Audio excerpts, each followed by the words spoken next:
Dùng nó hôn chia tổ trung cho ta trên nè phó cụ giờ niệm gì phó công giờ con dừng tiếp tổ trung cho ta trên nèวันนอสิลูเขาสิเกตูปืออีตูตุนรอลูตุนดาดาลูตุยาวโอลุนเนยกาเสียดู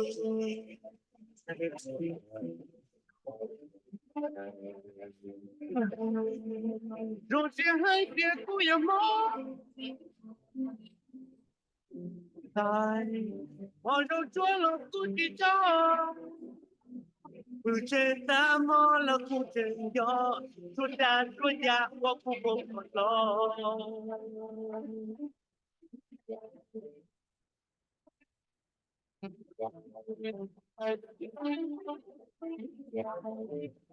อีกก็อยากตีลูจิดีของลูกนังท้อตีนังจ่าไปตอนดาฮาตีนังหัวชัวทุกเกียรติทุกเกียรติหา有苦多干，我就发到老八婆，写贴包写错，那得多太得，我路能有半地干耶耶。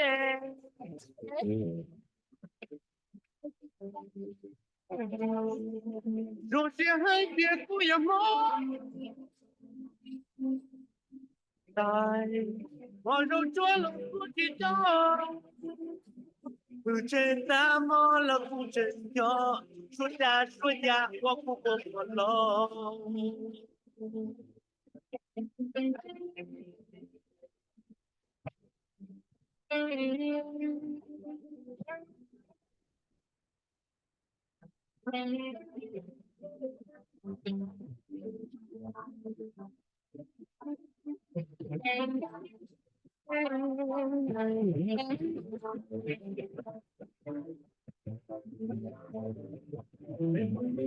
Phải mù nhọ một ngàn đu thì nhóm này cả ở Canada lòng du cụ ca một ngày một đêm với nhỏ rồi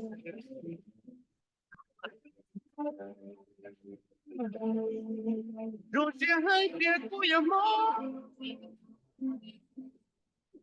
tại ngồi đâu chúa lòng của đi cho不知道么了不真有，说呀说呀，我不过了。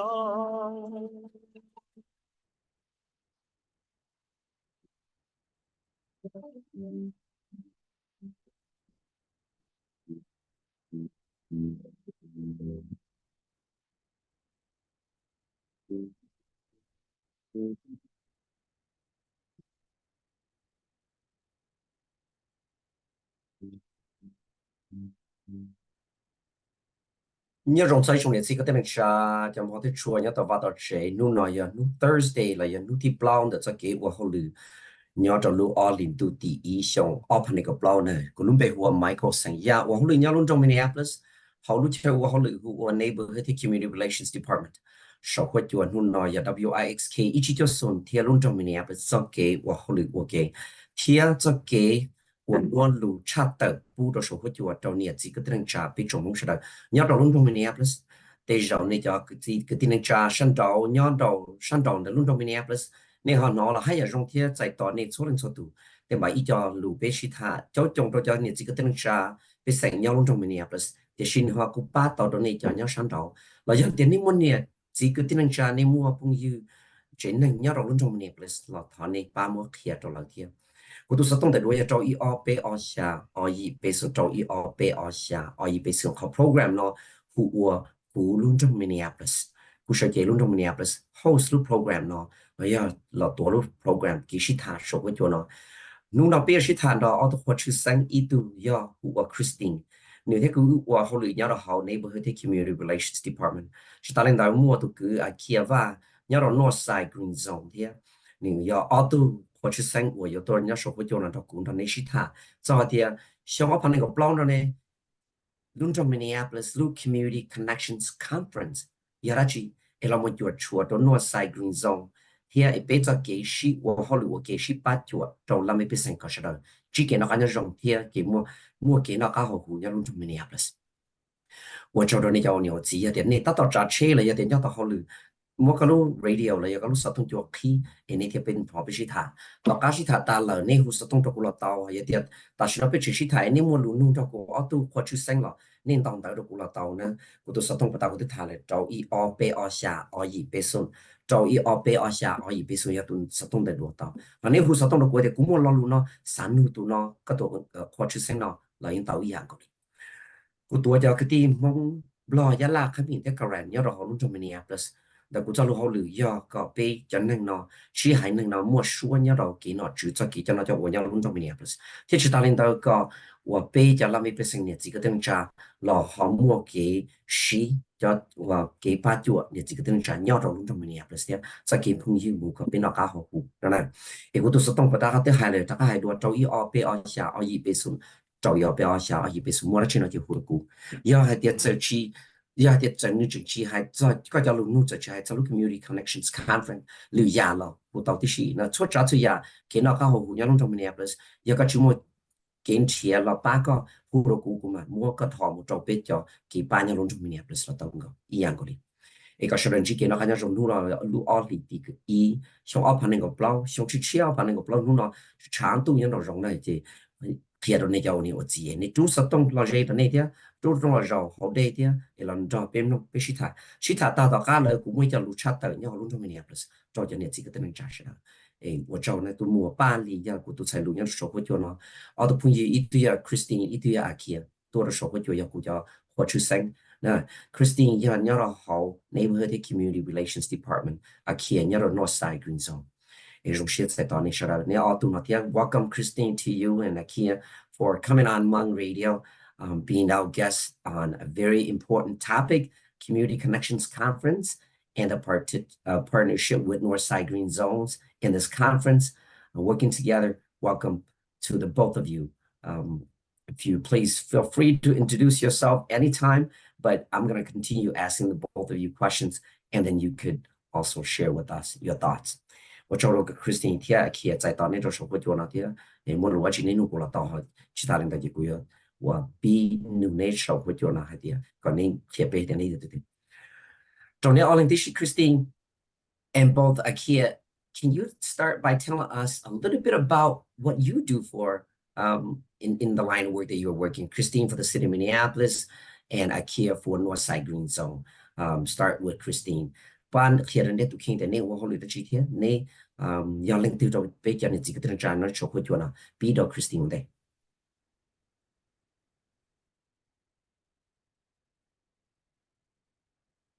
You are muted, Christine. I said a lot of great things. You missed it. So thank you so much. It's a pleasure to be here. I'm really excited. I think it's my first time on your show, Michael. I am Christine McDonald. I work for the city of Minneapolis in the Neighborhood and Community Relations Department. I'm the American Indian Community Specialist with the city. And this year I am one of the coordinators for the Community Connections Conference. 我看到也係你之後我聽到咧，其實電腦也推咗好多個一種那個學校咪講咧，佢有 Christine McDonald，佢話後來一種的community connections relations，佢有做 coordinator，一種的睇佢係一種佢有喺度一種的 American Indian 睇，佢做了冇住，所以我在學 conference 咯。Yep. Good afternoon, everyone. My name is Akia. I'm currently a student at the U of M studying climate, energy, and environmental policy, and I'm one of the residents of the Northside Green Zone, which is a local board of commission that advises the city on how to approach sustainability and environmental issues. And I'm one of the planners for the Green Zone Summit. 呢種佢Akia，佢都嗱嘢嗰度嘅 U of M，佢整得個policy 的是咯，佢有喺度有種的個 Northside Green Zone member。比較有冇講啊？個 Green Zone Summit 咯。Thank you. Thank you so much to the both of you. Christine, what is the Community Connections Conference? Christine, Lu Community Connections Conference in Yarachi. Yeah, so the Community Connections Conference is a fun, free, engaging annual event that's hosted by the City of Minneapolis through our department, Neighborhood and Community Relations. It's an opportunity to bring together the people that live in Minneapolis, community groups, neighborhoods, and local government. It's also a great place to connect with your neighbors. You get to meet the people behind important city departments, city leaders, and learn about community services. Everyone is invited to join us on Saturday, February 17th from 9 to 4 for this free event. Check-in and registration starts at the Convention Center in downtown Minneapolis on the first floor in Hall E. You're able to pre-register online, or you can register in person in language the day of the conference. This is Community Connections Conference. Here có cái lò gì nữ đó thế nữ here có có chơi lúc rõ Minneapolis or đó là đó cho nên chơi rõ thế on đó Community Relations Department. Nếu cho nên nhớ đó hồ luôn rõ Minneapolis the community cho nên nhớ đó cho rõ là thế cho ý quan gì đó thế nhớ đó cho nó chữ nhớ đó hồ lúc rõ nữa nếu cái chơi rõ được cho nên tôi như tôi xin chỉ đời tên nên như cho nên nhớ cái phần gì là ok đó thì tôi chỉ cho nên trực tiếp hoặc là cho nên lúc rõ nó thế cho thôi cho nhớ cho lúc rõ nó là một cái bao giờ để không mua chứ gì nhớ cho lúc rõ thế sẽ là mua để không được chỉ cho nên cho tôi biết cho nên tôi cũng biết lúc Saturday lúc ở里面ที่狗下tôi就梦做不梦nhớ nên check-in nhớ trong the Minneapolis Convention Center nhớ trong the downtown Minneapolis nhớ trong sân ý họ ý nên chuẩn bị one day online rồi nên tour chuẩn bị thầu nên tour ở tàu nên chuẩn bị lại nhớ trong ormo là nhân tiền mua nhớ nên sao bảo tông gì là chỉ theo như sao một chuẩn bị one day là chỉ một sai số nhớ trong the minneapolismn.gov/ccc. I want to add a little bit to what Christine was saying too. Cô Yun Chí mình nói là cô theo Christine ư nhau hậu neighborhood community relations department ư là bây là một tổ bắt sau Christine ya ít thấy cho từ xong nó họ là một world conference nó nếu ít họ cái trong này cái tên trang này cho tu lùa especially cho tu lùa sai lùa tu một cổng mấy cái bỏ tầm tao lúc cổng hậu thiên tầm tao cho nên tu một cổng đó hậu cho cái phương diện theo bao nhiêu cái ba chuột nhau luôn trong mình xuống cha, ý họ biết trong cảnh chấp lại cho nên tôi muốn ba volunteer này, bây giờ muốn sao cái cho lúa thì cho nên chỉ có thể chọn tôi ba volunteer. Here for you, what is the Green Zone Summit and how does this relate it to the Community Connections Conference? Here nhớ đâu how Community Connections Conference là lúc trong bị sản xuất thà nhớ đâu lúc trong Minneapolis lúc ở lên tụ nó Green Zone Summit giờ đã chi tiết cho cái và lòng cộng của cái này nè. Yeah, so the Green Zone Summit is an event hosted by the North Side and South Side Green Zones in partnership with the Community Connections Conference. So we'll be there together at the Convention Center. And the Green Zone Summit is really an opportunity to raise awareness about the Minneapolis Green Zones and to be a place to connect people together to address environmental justice issues and sustainability in Minneapolis, and really just be a place to make sure that people are connected with resources at the city that they can have. Nếu họ chơi nhớ cho nên họ nhớ cho North Side và South Side Green Zone nhớ họ ở khu cái là một nhớ cho họ Community Connections Conference nó lúc sau này nó này sẽ là một hiệp có bảo trợ họ Minneapolis Green Zones nếu họ chơi cho tính là một sự sâu cái là hay cho environmental justice cho tính mình ấy nhớ cho họ luôn trong Minneapolis. Nếu bây giờ quê tôi nhớ được ok, bây tôi nhớ ok, giờ họ chờ cho nên tôi nhớ ok có một cái gì thì tao. So Akia, can you touch on what you mentioned it, environmental justice? What is that? Go ahead, Tom. You saw the Green Zone with the environment justice in Yarachi. Yeah. So green zones are neighborhoods in the city of Minneapolis and North Minneapolis and South Minneapolis that experience environmental pollution, as well as social, political, and economic marginalization. And the Green Zone Initiative from the city is really a way of a program to help these people fight these barriers. So that means trying to address these environmental problems by cleaning up pollution or energizing the economy with perhaps some workforce development programs and other environmental programs to help make the neighborhoods better and healthier for residents living there. Khởi quyền dùng nó nhớ cho neighborhood bit tàu mua environmental pollution xử lý là muốn cho social political thế economic marginalization cái quyền dùng nó nhớ cho cái bí là cho nên nhớ hỗ trợ nên dễ cho nó gọi là mua cái như là một hai cho có mua environmental justice cho xuống lên tù họ nó sẽ tôi đã biết mua cho tên mình là một hai cho thế ở cái nên bảo cho họ hay là xây lưu economy nó nên dùng lý giá để ở đây không để project đây cái chỉ sáng là một chỗ cái phía cái nên bảo cho thế đó xử lý cái một cái trả nó nhỏ nó dùng đùa hữu đùa. Well, both Akia and Christine, is this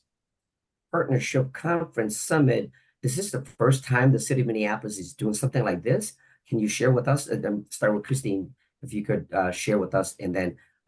Akia, you could follow up. Hai cho lúc conference lo kế sĩ thật your chùa đó north side Green Zone là thế luôn trong Minneapolis Community Connection Conference khoan ông bây giờ cái thằng giàu ở luôn trong Minneapolis thế Green Zone tao lo ok là giờ lý giải thằng này thả mình chỉ được bên lòng Christine biết đâu có Akia cái mà làm sao. All right. Yeah. So no, this is not the first time that we've done this. The Neighborhood and Community Relations Department has been organizing these conferences since 2012. And this is actually the 11th event. We had 1 year that we didn't have it due to the pandemic. And I've been here for every one of them. Yep, and this is the third year that the Green Zone Summit is going to happen as part of the conference. It's still really in its baby step. It's still new, so the Green Zone Summit is still kind of a new event, but we're glad to be a part of the conference. No, chỉ cho neighborhood and community relation department 到了么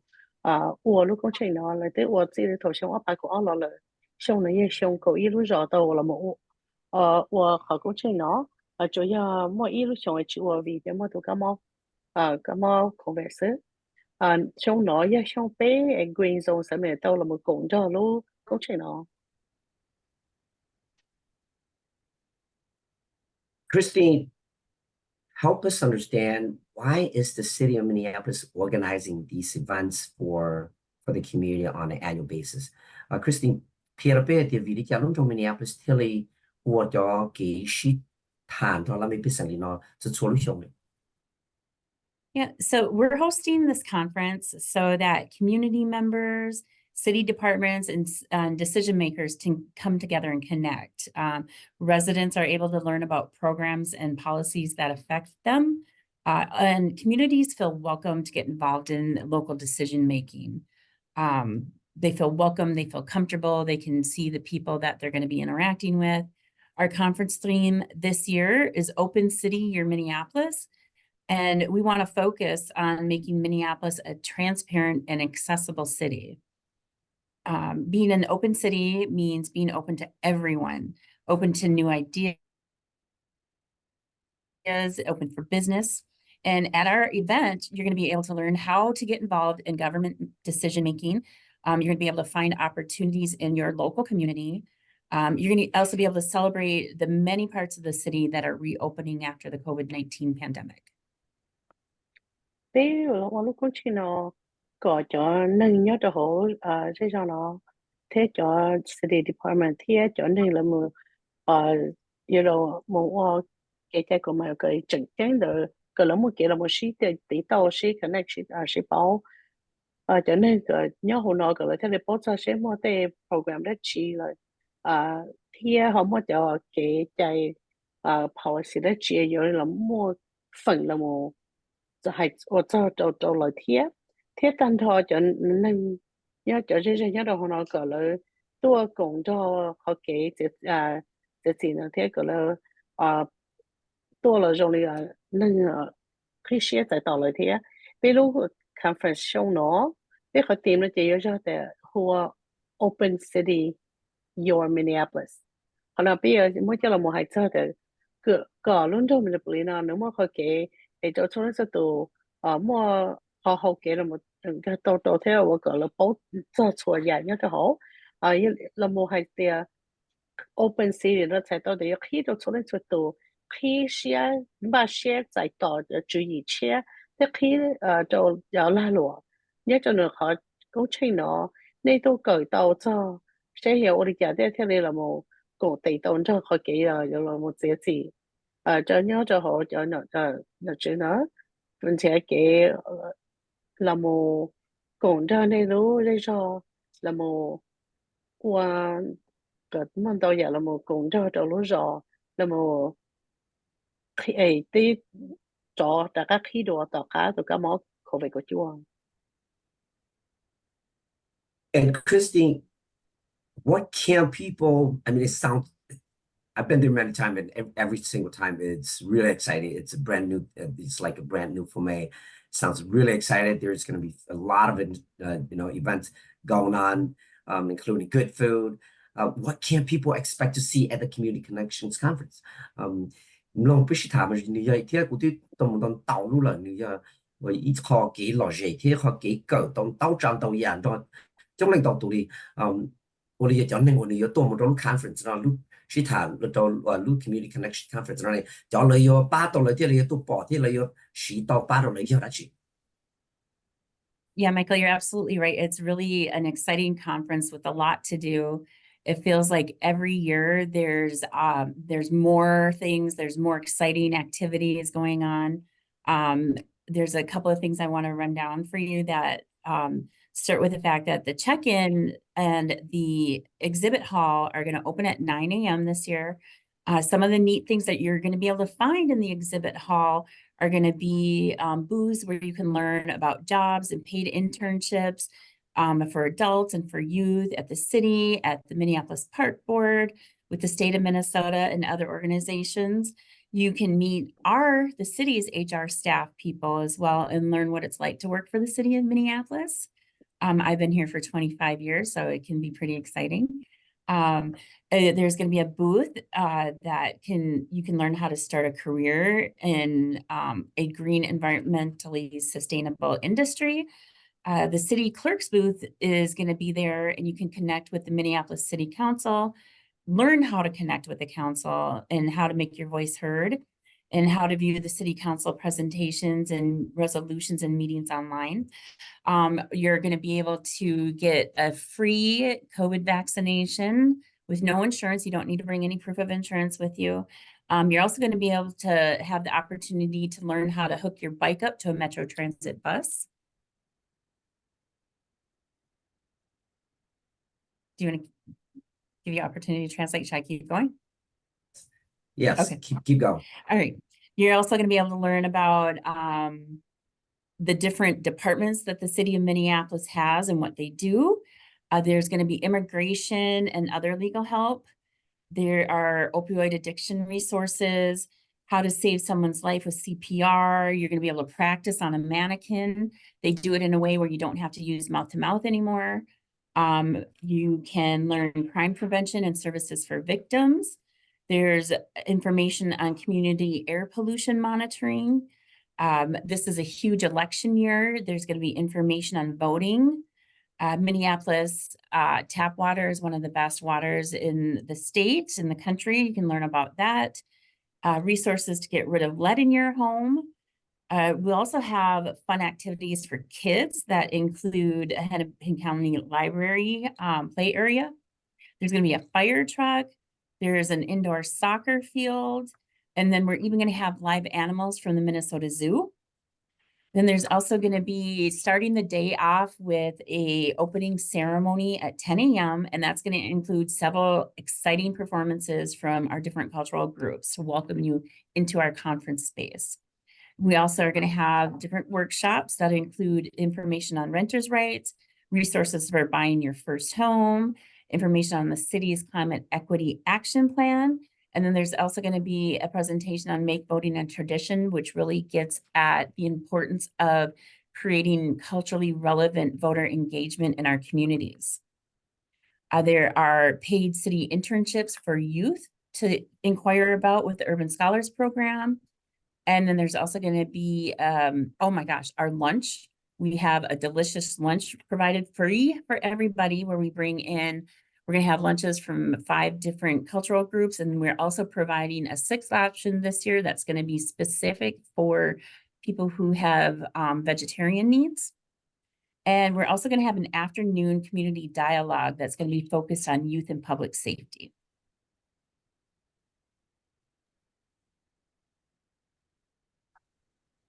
Cú là yên nó sẽ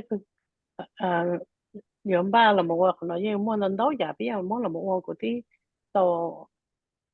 họ thảo bé bí nó là cái giống muốn họ check in nhất là họ example họ là yêu khi thôi chưa mua sinh gió nè mới cho khổ này bỏ tàu bây giờ mua nhất là họ cho example họ là cái yếu cho mua ít họ mua tới đây là một cái cho họ lựa mua thế để mua nhất là lúc rồi thế cho internship về lại thế nhất là cho số nhất là lúc rồi Minneapolis Park thế lúc sáng Minnesota thế lựa cho cộng họ lựa cho tổ chức nên tôi chỉ tàu cho HR staff thế nên tôi cởi cho thì sẽ nữa họ lựa cho lúc rõ là nên dùng lịch trả của tí họ lựa tôi nên có chỉ lúc xong lại để của những rồi sẽ hành tôi là một nhớ nó mỗi lúc bữa giờ một cởi cho thì sẽ có nhiều một bí có ở kiểu họ lựa nhớ trong được họ green industry dùng lịch trả nhưng họ để nhớ lúc rồi lúc xử lý khơi bữa giờ nếu mua họ kể là một đâu có là một tí tông cho lúc cho Minneapolis City Council chỉ有lịch trả có thể hay hoạt động có lần nọ có lúc số đầu tiên有lịch trả có thể là một cổ tàu là một sai thầu City Council là một thả thế là một thả sau là cho resolution rồi tới cái có mày rồi thế là tới cái sao là nhớ số có chùa mua cái kho chơi đâu có là một xa công chùa đi thay COVID đó chỉ taต้องการอิสระนี้เรามันเกิดจะหาเดียใช้ยังมั่งก็รู้รู้ที่เนี่ยจะเรามันจอเลยจ่าจอแต่รู้บ้าเที่ยวเรามันเกิดสิเราจะหาเดียมั่งนั้นเราจะdepartment ว่าเลยเนี่ยจอแต่รู้จอ Minneapolis แล้วว่าได้ชีเกิดจะ immigration 咯เที่ยวเลยจะเกี่ต้องการเกี่ป้าเราให้จะเนี่ยเกี่ลิช่อหรือลิช่อมั่วcái bát của dân thế sẽอยู่我哋就要睇你把這個到一度這個到一度都點解做這個或 CPR 呢？แล้วเมื่อ這個เราก็เรา想着就อย่างนี้เรา知道我是我哋係很久就很久了莫เขา給เรา把地台給我配我只就在thế là một bát rồi cho nên trong chỉ rõ là một cởi cho sẽ有理解thế thì ba là một chuỗi sủa hay cái bây giờ air pollution nhớ trong đó nhiều lúc rất rõ cái là một bom bá là một sai cho lúc rõ Minneapolis cho đây cho dùng sắp là mà thế mua cái bát thế là một giờ thì sẽ有理解thế thì chỉ tao cho lâu lên từ nữa nên lúc chị mù nên cho tao đây khủng我许多了呀多biết cho tôi cho biết qua là tàu thì sẽ bỏ mua cho lâu này nhớ rồi này cái khủng nữa tới giờ khủng sĩ biết mua là cho chấm nhiều dầu như dùng lịch sử liên đàn nó Hennepin County Library thì mới phải chờ thế là cho mình nhiều sĩ thế là mua ý học book mobile rồi tôi nhớ rồi đó nhưng mà lúc fire truck tôi thế rồi mua họ chơi được là mình chọn bàn họ nhớ cho họ chị nhớ cho New American Youth Soccer Club thế dùng để chơi cho chia tôi đó là Minnesota dù tôi thế cho mình nhiều tôi sẽ sự thế bây giờ biết họ cái khi nó thầu cổ một sinh gió thì mà những món đâu họ nên hay nên tôi nhớ cho họ là một số sẽ tại đó cho nên sẽ tốt bây giờ workshop những mua xử lý là nó bây giờ mua họ renters price hay sao cho nên sáu chỉ để chạy là mua 有冇幾把車là một chỗ do để yêu sai yêu thâu lúc trẻ là một hai cho họ cho nhà yêu tốt là một chỗ down payment thế幾把là một kho lúc trẻ yêu thà cho city lúc rồi có climate equity action plan thế有冇幾là một biến cho họ để có yêu có họ make voting a tradition hay có yêu một bọn bà处理上嗰個冇幾這個cho nên tôi một bọn bà là một công ty là một cái là một bọn bà nhớ cho được lúc nhớ cho khá khá cho nên chỉ tạo nên là mua cho internship về thì đó cho lùa nhớ cho được họ program hoặc urban scholars program nó thì bây giờ mua书呢bây giờ mua书đỡ được số lượng sự多了也多mua nên nhớ mua nên tàu giờ bây giờ mua chi họ giống món nó thì xong là bây giờ mua họ ít hàng gì họ đi châu đâu chẳng hạn người chính không hay cho vegan mua giờ mua khả năng được xí thế chỉ当然là sẽ giờ ta siêu là bây giờ là mua做路塔cho lúa thế có cái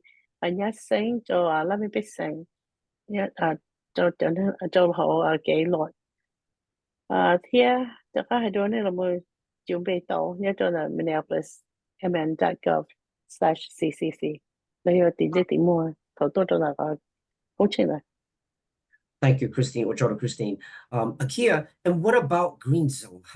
What can people expect when they come to the conference and to the summit? Hay cho Akia hay trong the Green Zone này cho nên chỉ có tiếng trai yếu tố cộng là lấy yếu bỏ ra chỉ theo lấy yếu tàu ra chỉ. Yeah, so the Green Zone Summit will be have very similar workshops and several exhibits related to the projects that the Green Zones have been working on all year. Will be located in the convention center as well with the Community Connections Conference. And some of the highlights is that we're going to have a few workshops in the morning. We're going to have our workshop on recycling, how to do that. You can meet with Rusty and the crew, and the kids and community members can take photos of the recycling mascot, Rusty.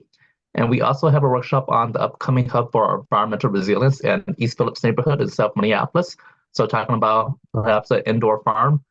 in the local community. And then we also have a workshop for a virtual tour of Green Zone environmental justice sites in North Minneapolis. So folks can get really a sense of like what are the environmental hotspots in North Minneapolis and what the city has been doing to kind of address it and what community members have been doing. And then in the afternoon, we have a really big workshop with a lot of partners on how individuals and community members can apply for climate grants for things like clean air, green jobs, healthy homes, and so much more. And this is all a part of the greater goals that meets the Minneapolis Climate Equity Plans.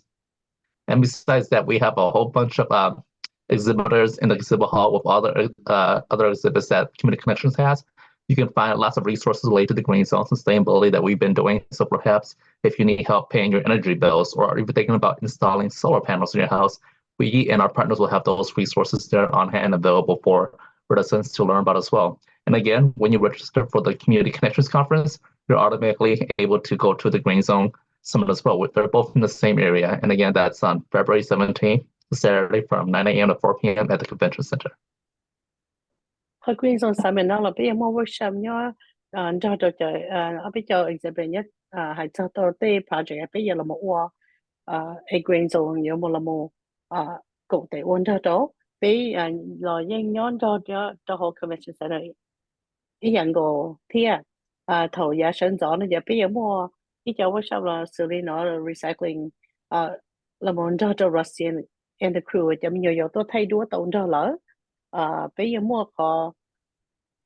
cái sự hay cho environmental resilience nhớ cho East Phillips sẽ còn là hay luôn rồi cho nhớ cho là South Minneapolis là một hay cho xử lý ở tí cho họ chế nhớ cho được rồi mua có virtual tour nhớ cho Green Zone environmental justice mua nhớ cho là North Minneapolis thì giống như cho cha nhớ cho là North Minneapolis là tí tàu khỏi xí lo là tàu qua lo là cho họ workshop cho là giá đa số là chỉ dùng là một hạt cho cái là một thọn nha là một bá cho họ climate grants là một cho khổng xử lý và có mua cho cái nơi hồ lô có mua cho hồ lưỡi là một bá ở cho hồ Green just là một bá cái 我就了天一他站在那种个么就把这了呢么给伢生天到样子到那了天可能一考好偏着那路上Minneapolis Climate Equity Plan 天bây giờ là một môn đầu cho exhibit nhớ cho được khó họ nữa giờ là một bả thiên này thì sẽ theo được theo này là một cổ tôn cho một tỷ tôn cho khỏi quyền dùng theo environmental justice nữa này tua tàu cho nó họ chơi họ cũng cho được gì hầu này chủ mấy tua cho được họ community connections conference cho mỗi hai đua nữa giờ lúc ở liền đu phần thi cổ xa cho một chỗ bảo một nhớ tụi Minneapolis Convention Center San y họ y nhớ downtown Minneapolis. Thank you so much, Ochoa Akia. Christine, can you elaborate a bit more about the community dialogues that happening at the Community Connections Conference for folks to hear? Ochoa Akia, Christine 個談嘅主旨係啲有幾樣識得注意，是談有到好多 Community Connections Conference 呢，你要好的去睇呀，去睇要去談冇成路的。Yeah, I'd love to. This February, the city of Minneapolis will become the second city in the United States to be designated as a UNICEF USA child-friendly city. And Minneapolis is going to be writing a 3-year plan that prioritizes emergency preparedness, youth voice and decision-making, leadership, community safety, and child rights learning and development.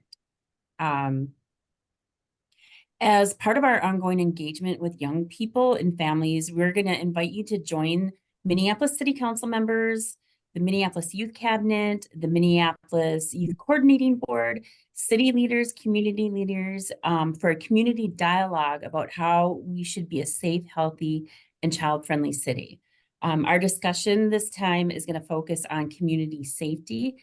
We feel it's such an important discussion that it's going to be the only workshop that's offered in the afternoon of our conference. And the discussion starts at 2 p.m. right after lunch during our conference. Lúc ở thì nó lúc giờ Minneapolis dưới giờ lúc giờ thì ở nhất là lúc tới cho mình cái nói giờ mua cho là một hai tỷ giờ ít khó UNICEF USA Child Friendly City giờ lúc giờ nợ nó nè Minneapolis nè bây giờ sau ít khó plan này bây lúc xong nó là một hai giờ họ cái ba giờ tới cái cuốn sổ thầu nó đâu出事了咁樣就落咗說nhớ trong là họ cái là một節gì mua cái thức cho cái nhá sáng như hồ dây dò thế cho mình nhớ giàu cho cái chai là một cỡ sơ thế bảo là một công tiền đó ấy họ là mình nhớ trong là họ program bé uo nó là mình thấy cho lùa thế là chỉ nên là bé chơi đây sẽ là tua cùng bé lúc Minneapolis City Council member Minneapolis Youth Cabinet here Minneapolis Youth Coordinating Board thế city leader là một thả là một chùa lù去thả cho để sẽ有力呀，也别看了我这个多么很，路上人生那个好好，天容就比怎么样比较可能比较么做路可能就也大树呢，比较谈好偏就有那么谈做，给人生就好热热呢。họ kể chỗ lô là sĩ thả nó giờ bí thầu ó một đại số giờ tiếc họ bí thả thầu giờ đại số là tất cả nó sụt tả. Thank you so much, Christine. And for both, Ochoa Christine, Ochoa don't all in this Christine here here this na, bỏ chúa lì ya lu, and nay pitch tàu thả, thiên nay họ chỉ tàu một biệt rồi, chỉ có tên là trash của chúa, nay someone gì one day của program for both of you, Christine and Akia. Anything else you would like to mention that we have not talked about before I let the both of you go? Christine. Yeah, actually, so the conference, I want to make sure to let people know that the conference is made possible by the city of Minneapolis and community in collaboration. So there's a couple of community partners I would like to take the opportunity to thank, being Aromia 11, the Minneapolis American Indian Center, Trellis, Pika Head Start, the Lake Street Latino Business Association, the Disability Law Center, and the Lao Assistance Center. Centerpoint Energy, Metro Transit, Medica, and Excel Energy. And I also want people to know that Metro Transit is offering free rides to the conference on their buses and light rail on the day of the conference between 7 a.m. and 6 p.m. So be sure to download your free passes, and the link for the passes is on our website, minneapolis.gov /CCC. And we are looking for volunteers, especially bilingual volunteers. You can still participate in the conference if you volunteer. You're going to get a free cool t-shirt. Volunteers can either help register guests, greet people, give people directions, help keep lunch running smoothly. And you're also able to sign up to be a volunteer at that website.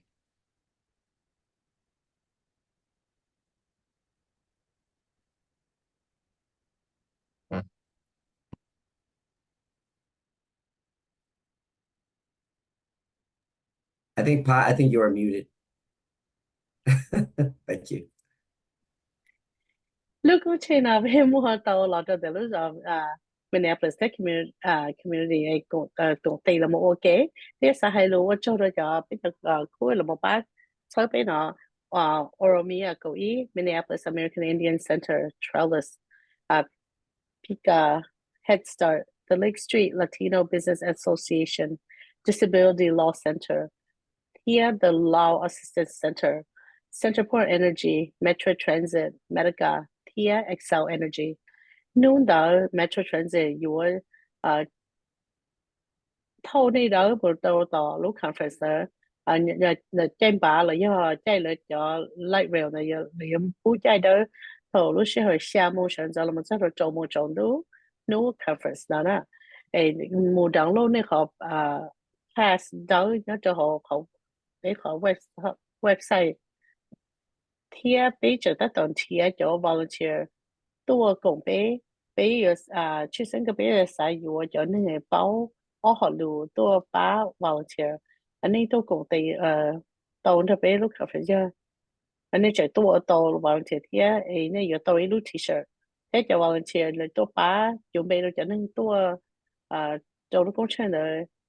chạy tàu cho nên tôi là thia kia nên cho nên tôi là thì có một cái thứ cho cái thứ theo我个好给那时候呢，能冇到容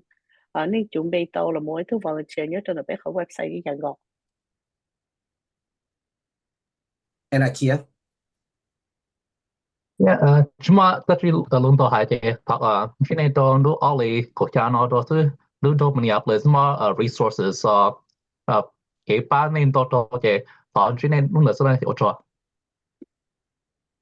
Thank you. Thiệu Wat Châu. Thank you so much to Christine from City of Minneapolis and Akia from Green Zone. Greatly appreciate it. I'm looking forward to it. I know a lot of folks in the Hmong community look forward to it. Keep up the good work and thank you for coming on Hmong Radio. Wat Châu do Christine Thia Akia ne all this sheet on the conference. Thiệu Sam yo lo no yo kong te on the Green Zone here. City of Minneapolis Community Connections Conference. Wat Châu ne trong linh tàu từ quân chân tàu tiệt yếm ba shit to xin chỉ đó nè. We will take a short break and come back and we will do our news spike and Wat Châu ne tiếp với Shaw ít play với mặt đã lòng. Thank you so much. Thank you.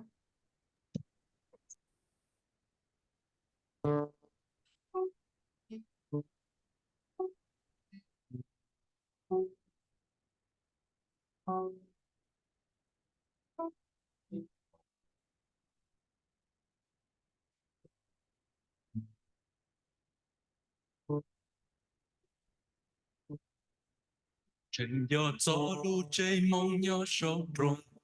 lu chơi gió siêu bom lòng nhỏ lúa rồi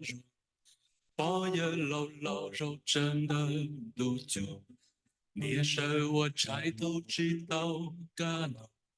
啥怎么家我容些我落只要懂得我要做你主被我心冷点的记录送点啥子嘛，我照顾过我的，有点我也有点孤单，孤单让我路这我冷冻，有点我也 gió điên cuộc đời cũng sát rốt cá bò lù chê vòng lông gây trên giọt gió tông lông sông lông đầu rèn giọt gió tông chớp lô trên xanh nhẹ chỉ một phải pha chỉ một nắng bà bà đã đến chia sự chỉ một đêm孤单hầu lo na cha rung trong số một lô bị bự ít giá trên công tơ xa mùa có chủ con gió cho bà bù lũ chế xa gió mà nhớ lũ đánh thăm chân mình giờ tiền muối giờ tiền cút tao cút xa cho ta bò lũ chế bom lông đỏ tiền muối giờ tiền cút tao cút xa cho ta bò lũ chế bom lông gầy đi rộn xí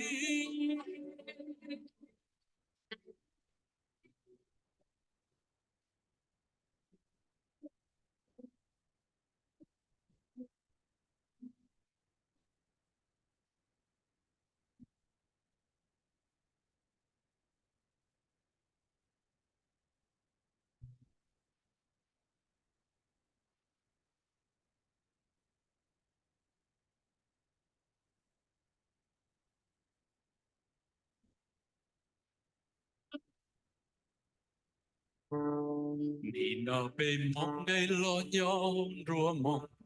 mùa và mùa trẻ đó luôn nhau lớn rồi xua y mùa TV thiên mùa tu yen mùa internet đua luôn anh và mình tu mê tu lon đó luôn mùa gió to buồn trời nhẹ xua nhẹ lu ai phụ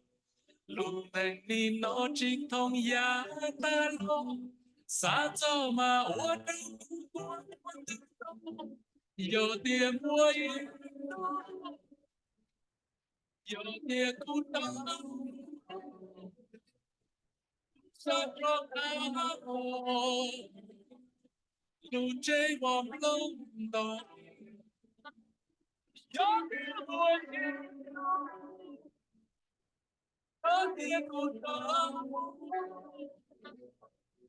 xa cho ta bò lù chê bom lông gầy đi rộn xí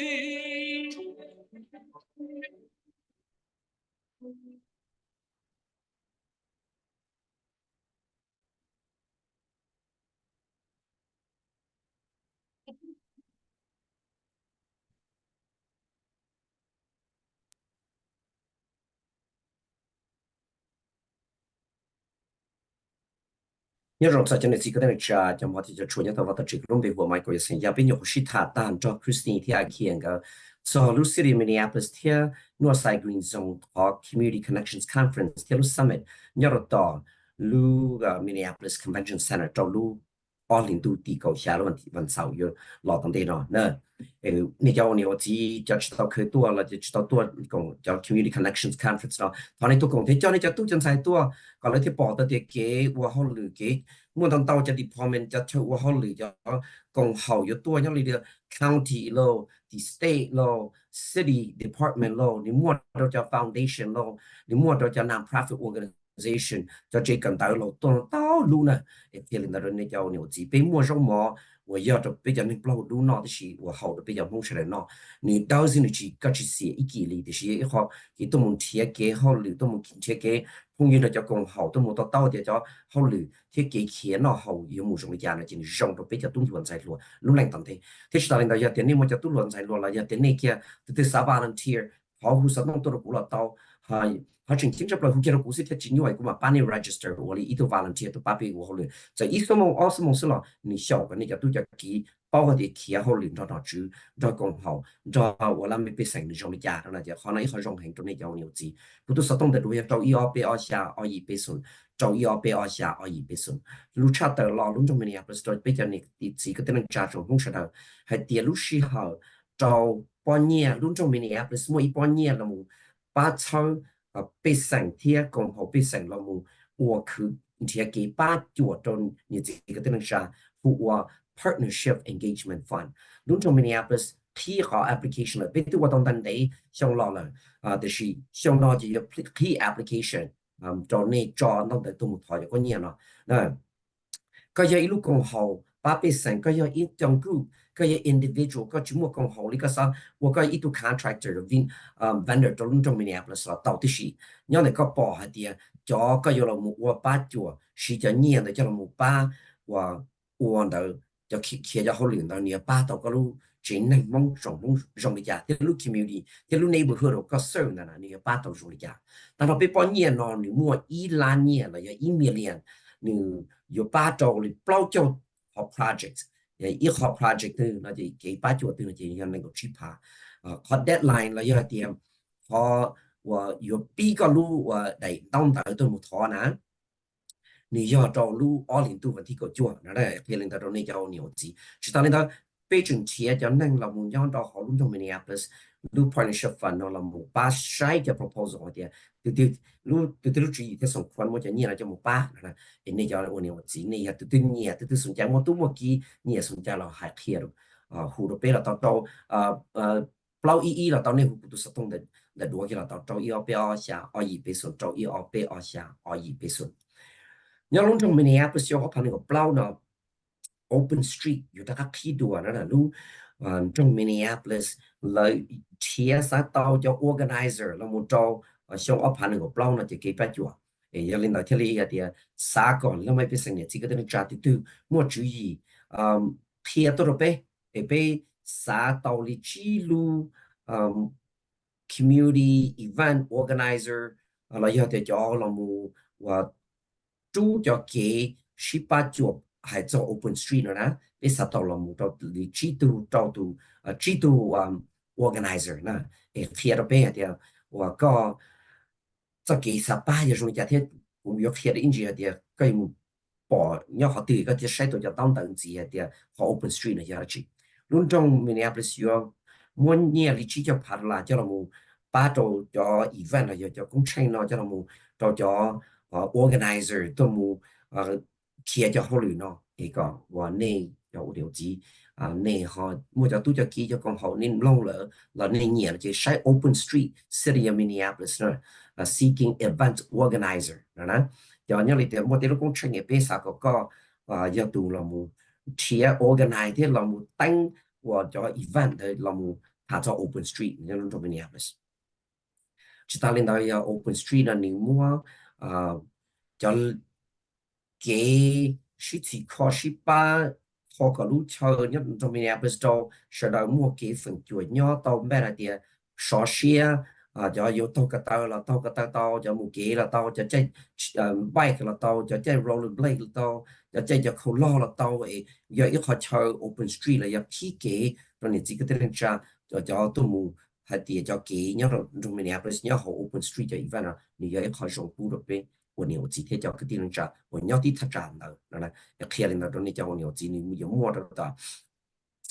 有邊有摸 open 啦，邊我就翻 pen 有 open 啦，你有 PG 和 open street event 你有工程一種種Minneapolis 我朋友 blow 嗱，你有摸一到 West Broadway，你摸一到 Lindale Avenue South，一到 Central Avenue Northeast。Franklin Avenue 天 Nicollet Avenue 記錄 event 咯，你俾啲餐廳記錄organizer 啦，冇企咗 event 咯，嗱，一開嚟到你就你自己就 proposal 你啊，啦冇do 到路all 啲個知，路 Thursday 我定得數，也是幫子呢就冇做好 Minneapolis mn.gov， 可能有個 website 我你冇睇到，要去幫呢就會記得啊，都當一樣嗰啲。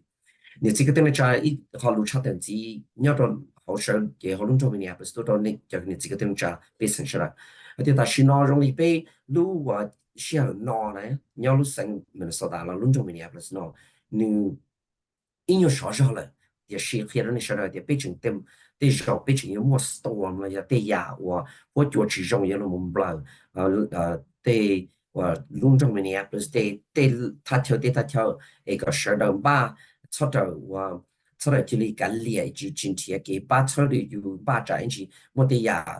storm 的有很有 storm 的要叫大叫路的一个变把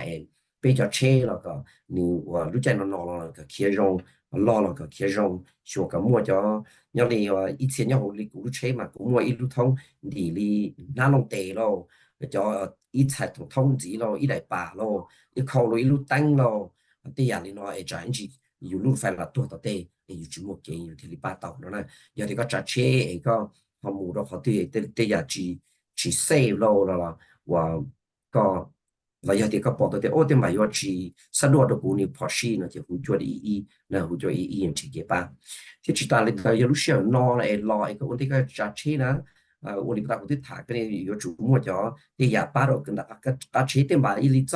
จะใส่ว่าcharge battery นะจะจังจีรู้เช่ตัวที่来ที่ริป้าตัวยุ่งจ้องอยู่รู้ไฟนะแค่เล่นตอนนี้จะเอาเดียวจีนัดที่ชอบก็สอไงได้ป่าอุลิปตาที่ให้รู้ตั้งเราไม่อีจ้าดูโฆษณาตรงนักอ่านไฟหรอกมันเตียนเลยเตียอยู่ป้าช่างจังจีรู้เชี่ยวอยู่เชี่ยจีอยู่ที่ตัวเดียวยังป้าอีป้าเราว่าเลยที่นะอีเขาจะยัง snack non perishable snack เลยจะเนี่ยคงนอกจากย่อจอรู้เชี่ยที่จังจีก็รู้ไฟตัวเด็กก็เขาจีลีจี莫恐闹天整到给爸爸给牛牛那也非人的人你要牛鸡的知道你的学个路都找扎车个路都找你莫找呢个莫找不嘛容差不了到路西啊 winter 了些人了一个莫好的个知道你的给帮把赛加 presidential primary 给你都莫了莫要路生没了啥大了个偏了那点nhớ học kỳ sai cha này chỉ là một lúc của Super Tuesday này ya, sự kiện này mua ít cho Super Tuesday states là chỉ cho state nó mà là cho sáng nó mà đi mua presidential primary nó mà ya bị chia tiền, nhớ phá cái mương Democrat là ya Republican là Independent cái liền, ít phá cái mương đấyแต่mà nếu mua bao lần chỉ sang kia vô là một tu số kế phá cái mương đóนะchỉ còn là cái primary nó nè chỉ nhớ đâu là chua lu lạt và giờ số một Super Tuesday nè chỉ lu bay lên từ địa chỉ này Super Tuesday nè để khi lên đó này và cái này cho nhiều chỉ thế cho bom bát tao này bao này thì bao cho là một bom bát vấn đề là đó thì ta lên đó nhiều chỉ có thể nên trả sẽ là giờ thì cái gì itu bom mua vận động de bom bát nhớ đầu tàu trong Minneapolis nó có một bom bát vấn đề là bây giờ vote early là early voting nè nhớ đầu downtown Hennepin County Government Center cho nhớ giờ bay xuống cho cái trâu street sau là giờ có một bom bát vấn đề thì là đó có chuyện cái này cho bao này họ sang bom bát vấn đề là tao họ giờ thì có xã thì có một cái đại bát hoặc cái bom thì nó có một xã home mèo là tao tí xì nè cái xã thì cái xã home mèoแต่ว่านี่มูลิชานุที่ลิมุจออย่าสับป้องจีเดียยมปอมบางตีโลนะจีก็มุจอโซก็จัวก็มุตเอา vote that Minneapolis MN.gov นั่นแหละไอ้คนเดียไอ้ข้อจริงจังให้我ก็ที่ลิป้อต่อเดีย有什么讲ไอ้เขียนเราเดินเดียจีก็เดินจ้าเดียลุจิตาเล่นดาวลุเชียร์เที่ลุเชียร์แต่ฉันMinneapolisรุ่นของ Minneapolis ให้จะ animal care ที่ control อยากจะเขาเช่าจะเชียร์ว่าลีจะเอาเรามีเราชิมุนใช้ช่วยเราจะเราตูเราจะเราชัวจะเราใช้ชัวก็ชอบมองมึงกันเที่ยวเลยผู้ชอบผู้มาเราเนาะที่สามอาดาบแล้วสามพออยู่ไอ้ตู้มองกาจะเราเต่าที่สี่นะเราต้องมีเนี่ยplusอยู่ชิมัวจะฟรีนะอยู่มัวจะฟรีเลยจะจองปีก็มึงจะไอ้ตู้เชี่ยเลยจะเราตูป้าตูนะเลยอยู่มัวเขาเลยว่าปีหรือฟรีเต่านะก็เที่ยวก็ชิ้นนั้นอย่างนี้เนี่ยหรอก我那好的到伦敦Minneapolis，你要你叫我去你上来叫你熬我puppy那呀打，就叫你找路里天你莫能用给上到你真要到阿不知叫，你真要阿不知叫一个什么到一度叫那么多呢，拉到了，就是叫我 pet adoption 那叫feed นะ叫我叫你ก็หมดทีนะก็จะเชื่อจะมาตูนะอย่างเดียวก็我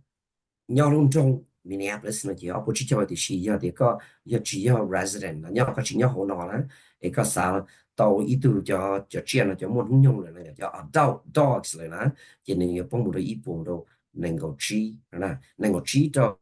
啦，叫米是一步到叫熬，那 on tap 的好，熬不吃叫 coffee，也可以领到那叫我有知识了。animal control nhớ là tàu luôn trong Minneapolis ba cho chia và chỉ một chữ nó còn như tàu chờ nhỏ thì chỉ cho một món chỉ cho một ngàn thì họ muốn vài bút cho lên được tụ thì nhân là sắp một bao gì nó chỉ đến một trong Minneapolis gov thì nên một chia họ animal control nữa thì họ này họ rồi chấp lại trong này cái này thì để bao giờ nữa chỉ ta lên tàu luôn trong Minneapolis sắp thì nó này bao hạt tiền nhớ cho trẻ của cú là cho trẻ nhớ lúc sinh Minnesota là chỉ lúc từ mà lúc trẻ nếu mua cho nia cho chùa hoặc radon là nhớ là họ số lại mà nên看到giống là một chỗ họ có luôn basement cho nên 我都一叫过去用那你我都叫去用cho nên 我都mua mỏ lo你我都个只能我mua thì nhà mỏ bị phê ý là lung cancer là như linh đạo là cáiแต่ว่านึงก็จะ soil through ว่าจะอาจจะการในรู basement ก็แต่จะติดกี่ไม่แต่จะว่าใส่ว่าวันนี้ตั้งเราอย่างในรูbasement วันนี้ตั้งจะนึงก็เราหมดตรงในรู basement เขา floor เลยจะอันนี้จุดนะไอ้เจ้าเราอย่างอีเจ้าชีจงวันนี้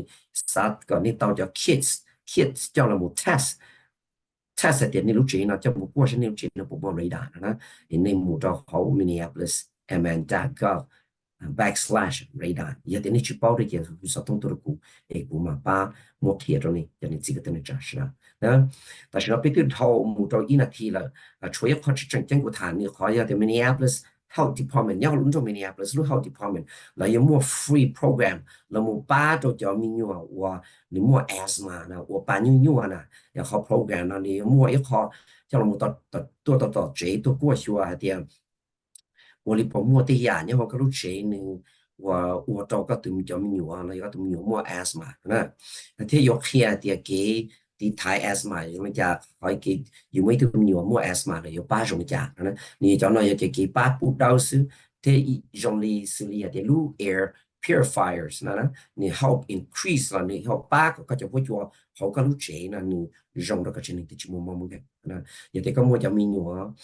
我你要能够一项了要差那么 asthma 呢，上到我找 city Minneapolis 那 city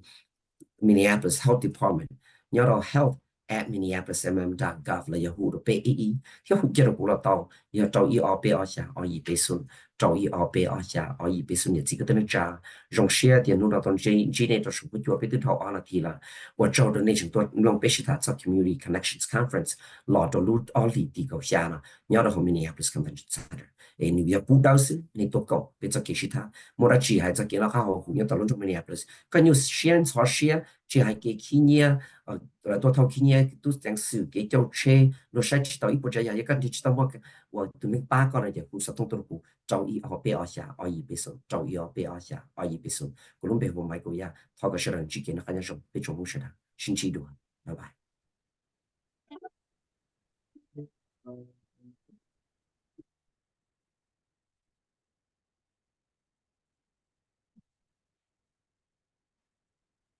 Xin dạy nó rong lý lý xin dạy lý rong lý sông đây nia đau sông qua có dạy mù chỉ nó là lũ chỉ nó cha sao cho tàu rong lo có mù gió nhẹ đây xì lì nô và có dài mù chỉ có từ mù mua chua mua gì và lũ nâng nhỏ một tràn đun trì